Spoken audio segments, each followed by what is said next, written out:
누가복음 11장 14절로 28절까지 한 목소리로 같이 같은 본문 함께 읽어보도록 하겠습니다.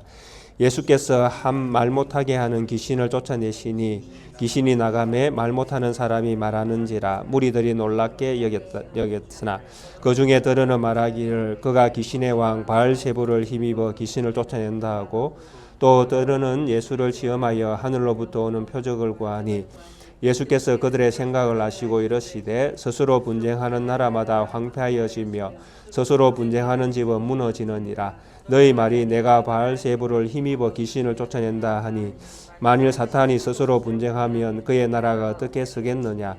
내가 바알세불을 힘입어 귀신을 쫓아내면 너희 아들들은 누구를 힘입어 쫓아내느냐.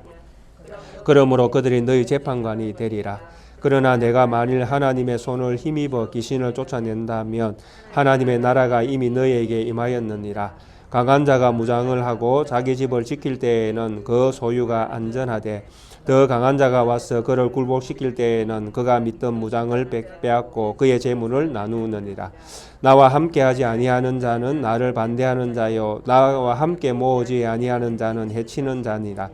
더러운 귀신이 사람에게서 나갔을 때에 물 없는 곳으로 다니며 쉬기를 구하되 얻지 못하고 이에 이르되 내가 나온 내 집으로 돌아가리라 하고 가서 보니 그 집이 청소되고 수리되었거늘 이에 가서 저보다 더 악한 귀신 7을 데리고 들어가서 거하니 그 사람의 나중 형편이 전보다 더 심하게 되느니라. 이 말씀을 하실 때에 무리 중에서 한 여자가 음성을 높여 이르되 당신을 뵌 태와 당신을 먹인 젖이 복이 있나이다 하니 예수께서 이르시되 오히려 하나님의 말씀을 듣고 지키는 자가 복이 있느니라 하시니라. 아멘. 하나님의 뜻과 계획 가운데에 이 땅에 오셨던 예수님은 하나님의 뜻과 계획을 이루기 위해서 이제 마지막으로 예루살렘을 향하여 올라가시는 그 어려운 길을 선택을 하셨습니다. 그리고 이 예루살렘으로 올라가시면서 끊임없이 예수님은 하나님의 나라에 대하여 제자들에게 가르쳤고 또 그 나라의 실체가 점점 가까이 이렇게 다가오고 있는 것을 말씀을 하셨습니다. 그래서 예수님의 온통 관심은 하나님의 나라가 이렇게 임하는 것이었습니다. 그리고 그 일을 이루기 위해서 실제로 예수님은 예루살렘으로 올라가고 계시는 것입니다. 그래서 예루살렘으로 올라가는 목적도 하나님 나라를 이루기 위한 것이고 그리고 이 나라가 이루어져야 하나님의 뜻이 이루어지는 것입니다. 그래서 이런 하나님의 뜻과 계획을 이루기 위해서 예수님은 하나님 나라를 이루는 그 목적을 향해 그분이 하실 일들을 행하기 위해서 예루살렘으로 올라가셨던 것입니다. 그리고 올라가는 그 길에 이제 제자들을 향하여 끊임없이 하나님 나라가 가까이 오고 있는 것을 가르쳐 주셨습니다. 그런데 이 하나님의 나라가 실체가 점점 이제 밝혀지는 것들을 성경을 통해서 볼 때 결국 하나님의 나라는 성령이 오는 것이 하나님 나라가 임하는 것이다라고 이 예수님의 말씀의 이 배경 속에서는 점점 드러나고 있습니다. 그래서 성령이 오는 것이 하나님의 나라이기 때문에 예수님이 살아계셔서 이제 예루살렘으로 올라가는 그때에는 아직 성령님이 이 세상에 오기 전입니다. 왜냐하면 예수님께서 고난과 십자가와 부활이라는 그 과정을 당한 이후에 그 일들을 경험한 이후에 하나님 나라로 올라가서 하나님의 우편에 앉았다는 이 보증으로 오시는 분이 성령님이기 때문에 그렇습니다. 그래서 성령님은 이제 예수님의 사역이 끝이 나야 오시는 분입니다. 그래서 이 성령님이 오시는 것을 하나님의 나라가 임한다 이렇게 예수님은 이 사역을 하시면서 끊임없이 반복해서 제자들에게 가르쳐 주기를 원하셨던 것입니다. 그래서 제자들이 요한이 제자들에게 가르쳐 준 기도처럼 예수님께서도 제자들에게 기도를 가르쳐 달라고 요청을 할 때에 하나님 나라를 말씀하신 것도 제자들의 입장에서는 가장 중요한 기도의 제목이 무엇이냐 하면 하나님 나라가 오는 것입니다. 그래서 하나님 나라를 구하고 하나님 나라가 와야 제자들이 하나님의 백성으로서 온전한 하나님의 백성으로 설 수 있게 되니까 그리고 이런 하나님 나라를 전하는 사역, 전하는 사도로서의 직무를 감당해야 될 사람들이 제자들이기 때문에 이 제자들이 구하고 또 구해야 되는 것은 지금 와야 되는 성령 하나님이 제1번이라는 것입니다. 그래서 그들이 기도를 가르쳐 달라고 할 때에 성령을 구하라고 예수님께서 말씀을 하신 것입니다. 그러면 2000년 전에 이제 오순절에 성령님이 제자들이 구한 기도 또 예수님께서 하신 사역을 통해서 성령님이 불과 같이 이렇게 세상 가운데 오셨습니다. 그리고 자기 백성들을 마음에 성령님이 이제 내주하시면서 그 백성들을 다스리는 하나님의 나라가 열렸습니다. 그래서 우리에게는 이제 기도의 제목이 제자들이 구하던 기도의 제목과는 다른 어떤 형태로 우리는 이제 구해야 된다라는 것입니다. 성령님이 우리에게 오셨으니까 제자들이 구했던 성령을 주세요, 성령이 오십시오, 성령님이 내주하게 해주십시오. 이런 기도는 이제 저희들에게 필요치 않다라는 것입니다. 왜? 성령님이 우리 가운데 와 계시니까요. 그런데 우리는 이제 이런 상황 속에서 성도의 기도라고 할 수 있는 것이 무엇이겠습니까? 요한계시록에서 우리에게 보여주는 것은 하나님의 교회가 세상 가운데에서 환난을 당하는 모습들이잖아요. 환난 가운데 있는 교회가 기도하는 모습들이 어떠했습니까? 우리의 원한을 갚아달라는 기도. 그 원한을 갚아주는 것이 무엇입니까? 하나님의 심판이, 하나님의 재림이 내려오는 것이잖아요. 그래서 마지막에 아멘 주 예수여 어서 오시옵소서라는 기도를 하게 하시잖아요.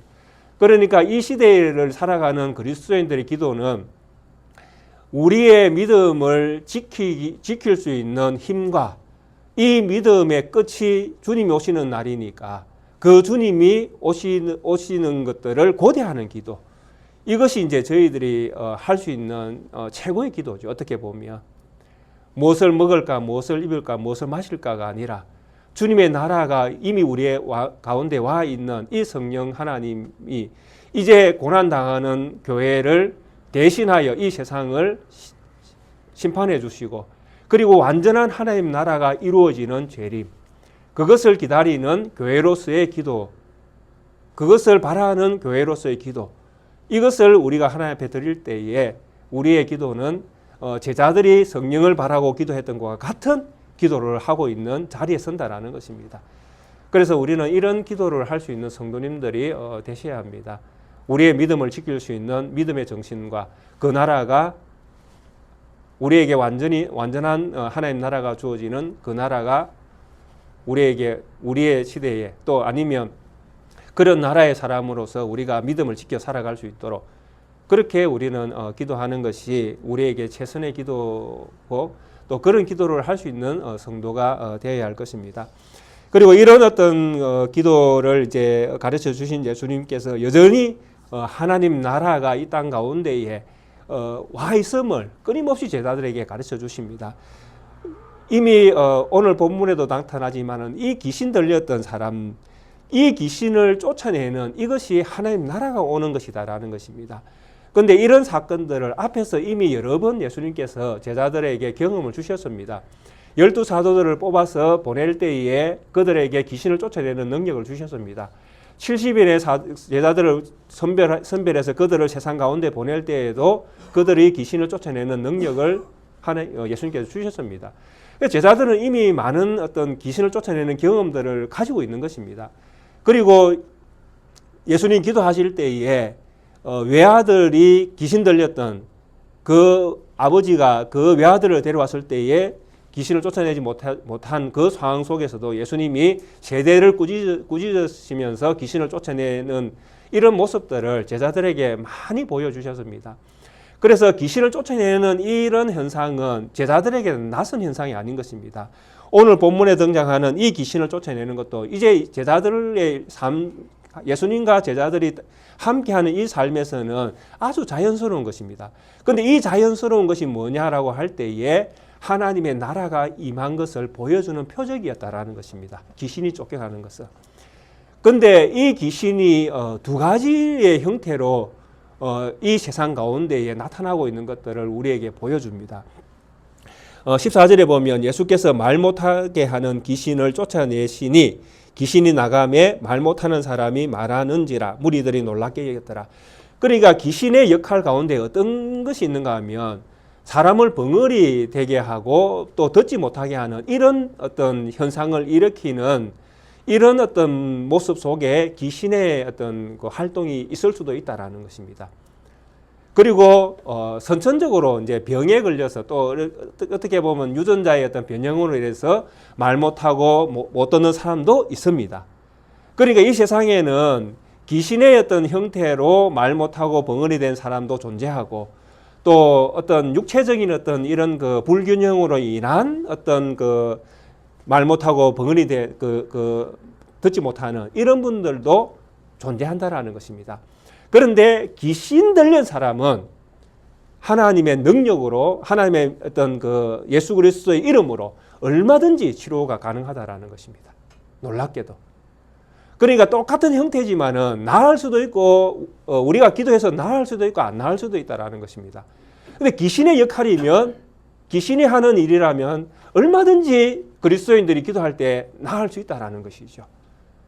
근데 유전자의 어떤 그 변형이나 이런 그 잘못된 이런 불균형으로 인한 것들은 기도해도 안 나을 가능성이 많죠. 그거는 이제 의사의 어떤 의술에 맡게 되는 것이죠. 그래서 예수님이 지금 이 그 말 못하는 귀신을 쫓아낸 것은 귀신의 역할이었습니다. 말 못하게 하는 그 병을 얻게 한 것은 귀신이 그렇게 만들었다라는 것입니다. 그래서 예수님께서 그 귀신을 꾸짖으니까 쫓아내니까 그가 그의 세상을 그가 지배하던 세계, 그러니까 그 사람이죠. 그 사람을 지배하던 그 세계에서 그가 쫓겨나고 예수님이 그 사람을 지배할 수밖에 없는 하나님의 나라가 그 사람을 지배할 수 있도록 그렇게 하나님은 예수님은 그 상황을 바꾸신 것입니다. 그러면서 예수님께서 하나님의 나라가 이미 와 있는 것을 제자들이 알기를 원하셨던 것이죠. 그래서 이런 어떤 귀신을 쫓아내니까 이제 거기에 모였던 어떤 사람들이 말합니다. 이런 일들을 하는 이 예수님은 귀신의 왕 바알세불을 힘입어서 귀신을 쫓아낸다. 이렇게 이제 소문을 퍼뜨리고 또 그렇게 믿는 것이죠. 어떻게 보면 그들이 믿고 싶은 대로 믿는 것입니다. 그래서 더러는 이제 예수님께서 시험하여 하늘로부터 오는 표적을 구하고 그러니까 네가 귀신의 왕 바알세불을 힘입어서 귀신을 쫓아내는 것이 아니면 하늘로부터 내려오는 뭐 어떤 그 이상한 표적들을 행하라. 엘리야, 엘리사처럼 뭐 이런 표적들을 행하라. 이미 많이 행했는데도 불구하고 이 모였던 무리들은 믿음이 없으니까 믿지 않으니까 불신으로 가득 차 있으니까 그래서 예수님께 이런 요구를 하고 있는 것을 보게 되어집니다. 그래서 이 때의 유대인들의 어떤 그 생각들은 그렇습니다. 이게 보면 바알세불이라고 나오는데 이 바알세불은 귀신의 왕으로 이렇게 표현되어 있지만은 파리의 왕으로도 알려져 있습니다. 그래서 유대인들은 주로 바알세불을 파리의 왕으로 이렇게 불렀습니다. 왜 그러냐 하면 유대인들 입장에서는 이 그 이방인들을 조금 멸시하는 경향이 있지 않습니까? 선민 사상을 가지고 있으니까. 그래서 그들의 섬기는 왕을 파리에 비유하는 겁니다. 그러니까 아주 하찮은 이제 왕으로 이렇게 포장을 시키는 것이죠. 우리가 믿는 하나님하고는 이제 겁이 다르다는 것이죠. 그렇게 멸시하는 듯한 표현입니다. 바알세불이라는 것은. 유대인들의 입장에서는 아주 멸시받는 왕이죠. 그리고 열왕기하 1장 2절에 보면 이 바알세불은 에그론의 수호신으로 등장합니다. 에그론의 수호신은 블레셋이라는 도시 중에 하나가 에그론인데 이 에그론의 수호신이 바알세불입니다. 그래서 그때만 해도 바알세불은 한 나라의 어떤 그 수호신이 될 정도로 굉장한 어떤 힘을 가지고 있는 신입니다. 그런데 유대인들은 이런 그 바알세불을 파리의 대왕이다 뭐 이런 식으로 부르면서 아주 이렇게 멸시했죠. 그래서 이때에 예수님 당시에 북팔레스틴이라든지 시리아에서는 이 바알세불이 우상으로서 엄청난 위치에 있었습니다. 그러나 유대인들은 그런 우상을 멸시하는 쪽에서 바알세불이라고 불렀습니다. 그러니까 이런 어떤 뉘앙스를 우리가 생각해 보면 예수님이 바알세불을 힘입어서 귀신을 쫓아낸다 했으니까 예수님이 가진 이 능력을 얼마나 무시하고 있는가 하는 것을 볼 수 있습니다.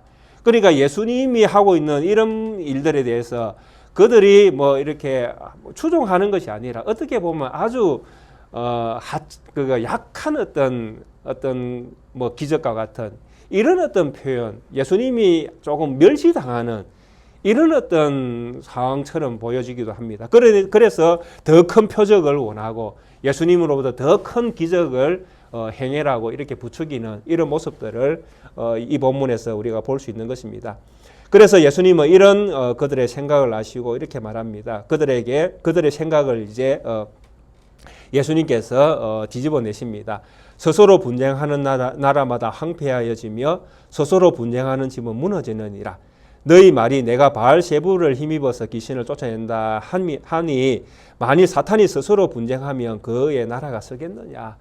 그러니까 내가 귀신의 힘을 힘입어서 바알세불의 힘을 힘입어서 귀신을 쫓아낸다 하면 바알세불이 귀신이고 귀신의 왕인데 귀신의 왕이 귀신을 쫓아내면 그 나라는 저끼리 싸우는 거 아니냐.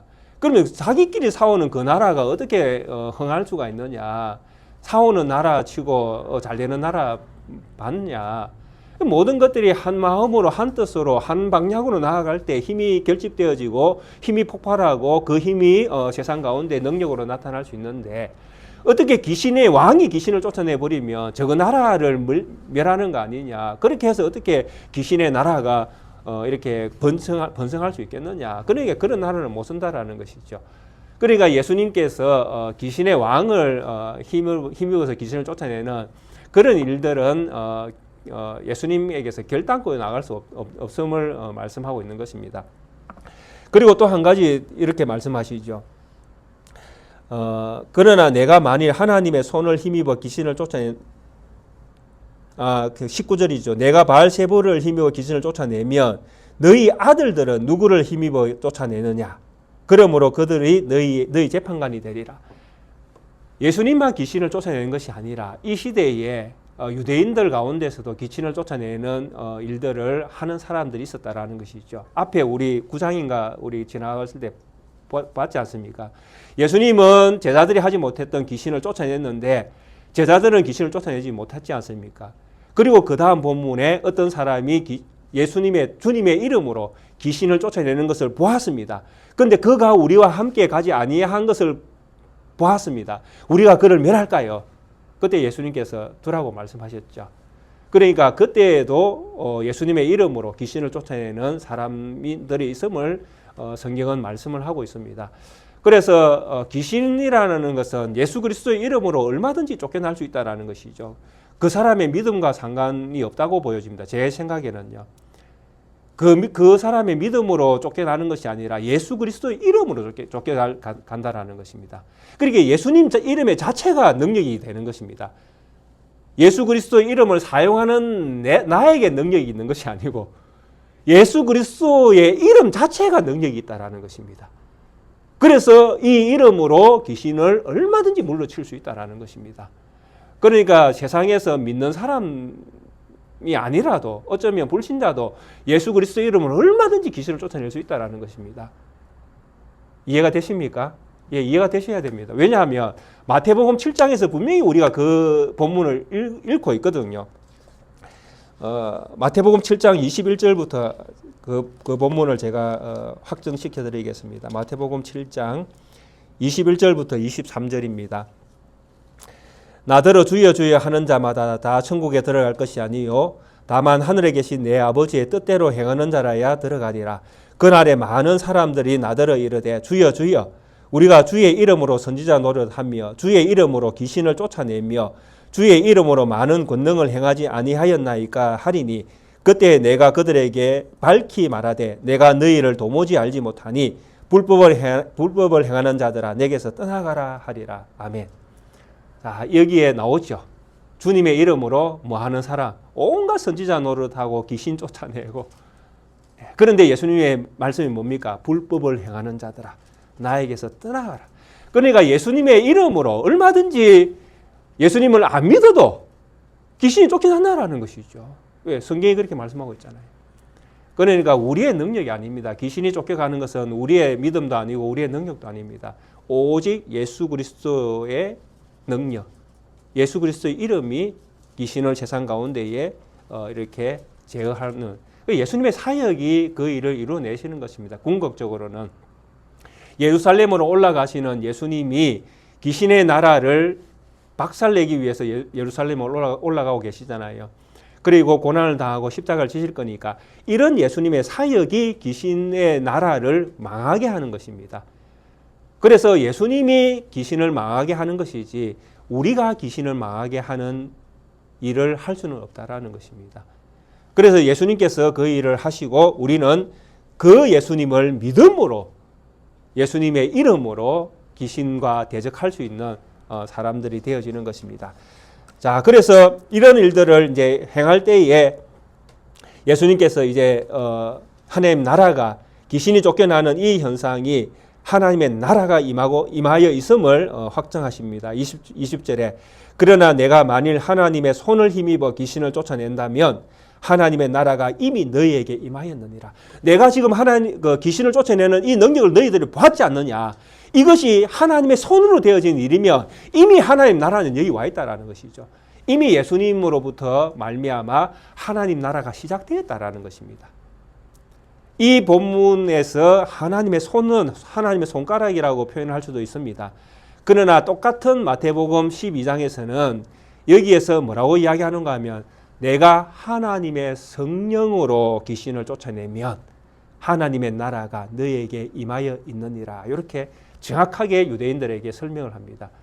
그래서 하나님의 나라는 성령님으로 인하여 이루어지고 있음을 명확하게 마태복음이 우리에게 말씀을 해주고 있습니다. 그래서 성령이 오는 것이 하나님 나라가 임하는 것입니다. 성령님이 오시는 것이.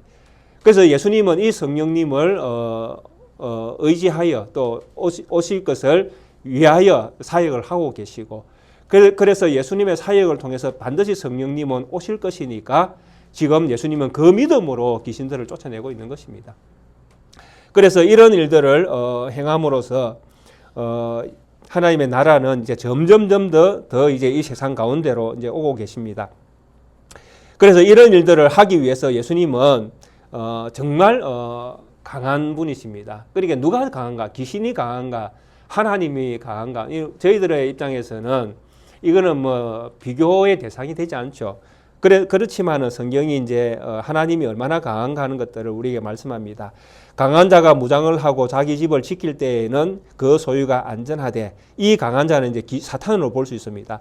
그러나 더 강한 자가 이 더 강한 자는 누구입니까? 예수님이죠. 더 강한 자가 와서 그를 굴복시킬 때에는 그가 믿던 무장을 빼앗기고 그의 재물을 나누이느니라. 그러니까 이제 귀신이 이제 예수님 앞에서 이제 거의 힘을 못 쓰고 완전히 박살날 것을 말씀을 하고 있습니다. 그래서 이런 일들은 하나님의 나라가 오는 것이 이 일이 이루어지는 것입니다. 더 강한 자가 와서 더 강한 자는 성령님이잖아요. 그래서 성령님이 오셔서 이 세상을 지배하고 있는 사탄을 심판하시고 이제 성령이 다스리는 나라를 만들어내시는 겁니다. 그것을 가리켜서 성경에서는 하나님의 나라라고 지금 부르고 있는 것입니다. 성령에 의해서 다스려지는 나라가 하나님의 나라인데 이 나라를 더 강하신 예수님에 의해서 그 나라가 이제 시작이 되어지고 완성이 되어질 것을 말씀합니다. 그래서 이런 하나님 나라가 이제 이 세상에 오면 이제 어떻게 해야 되는가 하면 이 나라가 이제 모든 것들의 이제 중심이 되어집니다. 그래서 그 다음에 보시면 23절에 보면 나와 함께 하지 아니하는 자는 나를 반대하는 자요 나와 함께 모으지 아니하는 자는 해치는 자니라. 이런 하나님의 나라가 왔을 때에는 이제 문제가 달라집니다. 이 하나님 나라가 중심이기 때문에 이 하나님 나라를 중심으로 모여야 됩니다. 그게 성령님이 오시면 이제 다음 기회가 없으니까 이 성령님 중심으로 이제 힘이 모여져야 됩니다. 그래서 앞에는 예수님을 따르지 아니할 때에는 예수님께서 내버려 두라라고 이렇게 말씀을 하실 수 있지만 성령님이 오신 다음에는 내버려 둘 수가 없습니다. 이제는. 왜냐하니까 최종적으로 하나님의 나라를 이루시는 분이 성령님이기 때문에 성령님이 오셨을 때는 성령 안에서 이제 하나가 되어야 됩니다. 그래서 성령도 하나고 교회도 하나고 하나님도 하나고 성령이 하나 되게 하신 것을 힘써 지키라고 서신서에서 말씀하실 수밖에 없는 것입니다. 그래서 성령님 안에서 이제 모여야 되는 것이 진리가 되는 것이죠. 진리이면서 그것을 추구해야 된다라는 것입니다. 그래서 23절에 예수님께서 그렇게 말씀을 하신 것입니다. 나와 함께 하지 아니하는 자는 나를 반대하는 자와 나와 함께 모으지 아니하는 자는 해치는 자, 흩치는 자. 이 해치는 자는 흩치는 것을 표현하는 표현입니다. 해친다고 해서 뭔가 죽이고 때리고 이런 것이 아니고 흩는다는 표현을 해치는 자로 지금 한글에서 그렇게 표기를 하고 있는 것입니다. 그래서 예수님이 오셔서 하나님 나라가 이제 성령 안에서 이루어지면 이때에는 예수님의 가르침을 통해서 이제 성령 안에서 모두가 모이는 형태로 하나가 되는 형태로 이제 교회가 존재해야 된다라는 것입니다. 이것을 위해서 성령님이 오시기 때문에 그렇습니다. 그래서 24절에 그렇습니다. 이렇게 말씀합니다. 더러운 귀신이 사람에게서 나갔을 때에 물 없는 곳으로 다니며 쉬기를 구하되 얻지 못하고 이에 이르되 내가 나온 집으로 돌아가리라 하고 가서 보니 그 집이 청소되고 수리되었거늘 이에 가서 저보다 더 악한 귀신 7을 데리고 들어가서 거하니 그 사람의 나중 형편이 전보다 더 심하게 됐느니라. 그러니까 이제 성령님이 오시고 와서 이제 모든 것들이 새롭게 깨끗하게 치료가 되어지고 귀신이 쫓겨나는 시대가 열리면 그 시대에 어울리게끔 이제 방은 청소된 어떤 상태로 존재해야 된다라는 것입니다. 그런데 이것이 그 존재로서의 가치를 잃어버리면 그 다음에 어떻게 되겠습니까? 더 더러운 귀신이 7이나 붙어가지고 그 사람이 다시 성령의 세계로 돌아올 길을 막게 되어지는 정도로 악한 지경에 빠지게 되어진다. 이렇게 말씀을 합니다. 그러니까 참 성령이 오시는 이것이 얼마나 최종적인 기회인가 하는 것을 우리에게 보여줍니다. 마태복음에서는 이 본문이 더 극적으로 우리에게 말씀을 하고 있거든요. 이 본문 가운데에 뭐가 이어지는가 하면 성령 해방제가 이어집니다. 그러니까 똑같죠, 말씀이. 성령이 가장 마지막에 오셔서 우리에게 복음을 전해서 하나님이 다스리는 나라 안에 우리로 부르시는데 그것을 거부할 때에는 기회가 없잖아요. 그래서 기회가 없는 그 시대를 성령이 오시는 시대라고 말씀합니다. 그래서 마지막 최종적인 복음을 듣게 하고 복음 안에서 구원을 받게 하는 그 역사를 성령님이 하시는데 그 성령님이 하시는 그 사역을 해방할 때에는 누구도 구원을 받을 수 없다라고 말씀을 합니다. 그리고 오늘 우리가 읽었던 마지막 26절에 나오는 이 말씀 있지 않습니까? 청소되고 나서 청소된 것을 보고 귀신이 그 집에 다시 들어갈 때에는 7 귀신을 데리고 들어가서 정말 더 악한, 이전보다 더 악하게 그 집을 더럽혀버린다. 이렇게 말씀을 하지 않습니까? 누가는 이제 이 본문을 기록을 할 때에 이방인을 중심으로 기록을 하고 있기 때문에 이방인의 입장에서 여전히 이방인에게 소망을 주고 있습니다. 어떤 소망이냐 하면 이런 것들을 보면서 믿음으로 이끌기를 원하는 것이죠. 그러니까 너희가 정말 믿는 사람으로서 성령님을 받게 되어지면 그 성령님을 정말 마음에 새기고 성령의 가르침을 따라서 믿음을 지켜 그렇게 살기를 권면하는 쪽에서 지금 말씀이 기록되어져 있습니다. 그런데 마태복음에서는 이 말씀, 이 이야기 끝에 어떤 말씀이 더 첨부되어 있는가 하면 더 심하게 되느니라 해놓고 그 다음에 이 악한 세대가 또한 이렇게 되리라 이렇게 말해버립니다. 예수님께서. 그러니까 예수님께서 이 악한 세대가 이렇게 되리라고 할 때 마태복음은 이 마태복음을 기록해서 마태복음을 듣는 사람들이 누구입니까? 유대인이거든요. 그러니까 유대인들의 입장에서 이제 마태복음을 기록하다 보니 마태복음은 얼마나 유대인들이 예수님을 핍박하고 예수님을 거부하고 예수님을 반대하는가를 끊임없이 마태가 고발하고 있거든요. 그러니까 고발하면서 그들이 보여준 그 믿음을 그대로 그들에게 돌려주는 것입니다. 이 악한 세대가 이렇다. 너희가 바로 이와 같은 사람이다라고 못을 박아버립니다. 유대인들 너희가 지금 하고 있는 예수님에 대해서 하고 있는 이 모든 형태를 보니까 너희들이 꼭 귀신이 나갔다가 다시 들어가는 집 같다. 이렇게 이야기하고 있는 것입니다. 예수님께서 앞에 말씀하셨던 것처럼 믿음이 없는 세대예요. 이렇게 예수님께서 꾸짖으셨던 것과 똑같은 표현이죠. 이 악한 세대가 꼭 이와 같다. 유대인들이 예수님에게 보여준 형태가 이렇게 불신이었다라는 것입니다. 이런 경고의 메시지를 왜 성경이 기록을 하고 있겠습니까? 다 우리를 위함이죠. 저희들도 성령 안에서 믿음으로 하나님 나라를 바라보고 살아가고 있습니다. 그러나 우리도 세상 살면서 얼마나 많은 유혹에 노출되어 있습니까? 그런 유혹 가운데에서 우리가 만약에 복음을 버려버리면 복음을 버리는 순간에 누가 들어오겠습니까? 귀신이 들어오겠죠.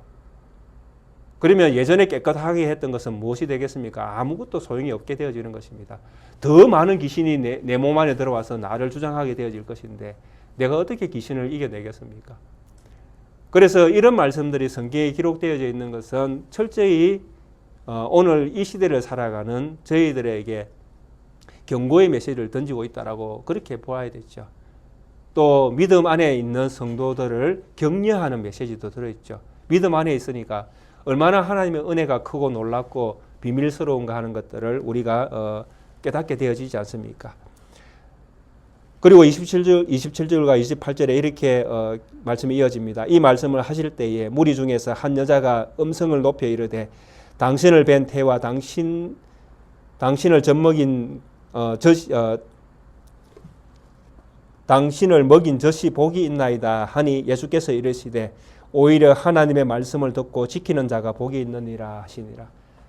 여기서 말씀하시는 하나님의 말씀을 듣는 것, 하나님 나라가 왔다는 말씀입니다. 성령 안에서 지금 하나님 나라가 왔다는 말씀입니다. 그 말씀을 듣고 그 말씀을 지키는 자가 복이 있다. 그 말씀 안에서 믿음의 삶을 사는, 그 성령의 다스림을 받는 것이죠. 성령의 다스림을 받는 그 사람이 복이 있다라고 말씀을 합니다. 참으로 이 동일한 이 말씀을 우리가 어디에서 듣게 되어지는가 하면 요한계시록 22장에서 똑같은 말씀을 듣게 되어집니다.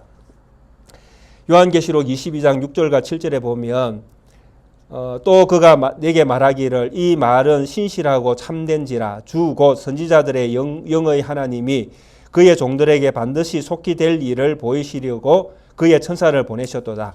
보라 내가 속히 오리니 이 두루마리의 예언의 말씀을 지키는 자는 복이 있느니라. 아멘.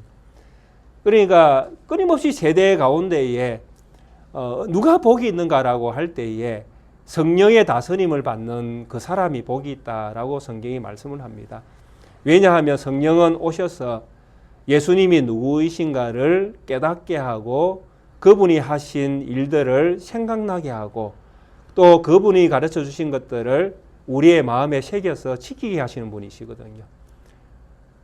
그래서 성령이 다스리는 하나님의 나라에 와서 그 다스림을 받는 그 말씀으로 오신 성령 하나님의 말씀을 따라서 다스림을 받는 그 사람이 복이 있다라는 것입니다. 오늘 우리에게는 이런 하나님의 복이 주어져 있는 것입니다. 왜? 성령 하나님이 오셔서 우리 안에 내주하고 계시니까요. 그래서 이런 성령 하나님의 내주하심 안에서 끊임없이 우리는 반복되게 하나님의 말씀을 성경을 통해서 듣게 되어지지 않습니까? 그리고 들었던 그 말씀이 내 마음에 새겨질 때에 우리는 그 말씀 안에서 믿음을 지켜가려고 또 발부둥을 칠 것이고요. 그런 믿음들이 쌓여서 결국 마지막에 주님께서 잘했다.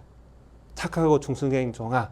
네가 작은 일에 충성했으니까 내가 큰 것으로 너에게 맡겨주리라.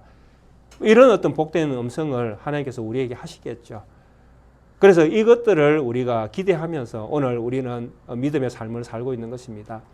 주님께서 귀신을 쫓아내면서 하셨던 이 말씀의 흐름 속에서 결국 성령이 오는 것이 하나님의 나라고 그리고 이 성령 하나님의 다스림을 받는 것이 얼마나 큰 복인가 하는 것들을 알아야 된다. 그리고 이런 성령이 오신 세계가 열려질 때에 이 성령 안에서 하나가 되어야 된다는 것입니다. 모여야 되는 거죠. 성령으로. 그래서 그 안에는 사랑이 있고 희락이 있고 화평이 있고 자비가 있고 양선이 있고 온유가 있고 충성이 있고 절제가 있고 목사가 있고 교사가 있고 선지자가 있고 그래서 여러 은사들이 공존하면서 성령이 하나 되게 하신 것을 힘써 지키려는 믿음을 가지고 그들은 세상이 두려워하지 않는 세상이 오히려 두려워하는 사람들로 교회라는 이름으로 세상에 존재하게 되어질 것이다. 그 안에 있는 것이 복이다. 그 안에 있는 말씀, 그 말씀을 듣고 지키는 자가 복이 있다. 이렇게 성령의 세계를 예수님께서 우리에게 말씀하고 계시는 것입니다. 우리 사랑하는 성도님들 얼마나 복이 있습니까? 복이 있으시죠? 예, 성령 하나님이 우리와 함께 하시고요. 또 우리 안에 내주하시는 하나님이 우리를 하나 되게 하시고요. 그리고 하나 되게 하신 우리 안에 날마다 말씀으로 충만케 하시고 그 말씀을 따라 믿음을 쌓아갈 수 있도록 우리를 인도해 주시니까 얼마나 우리가 복이 있습니까? 이 복 안에서 주님의 영광스러운 나라를 바라보고 다시 오실 나라가 있으니까요. 그 나라를 바라보고 아멘 주 예수여 오시옵소서 이런 기도를 드리면서 주의 나라를 향하여 오늘도 내일도 그렇게 다름질하시는 우리 모든 성도님들이 되시기를 주의 이름으로 축원드리겠습니다. 함께 찬송가 성찬식 찬송을 하도록 하겠습니다. 찬송가 227장 우리 찬송 드리실 때에 우리 장로님 분배 분잔 준비해 주시면 감사하겠습니다.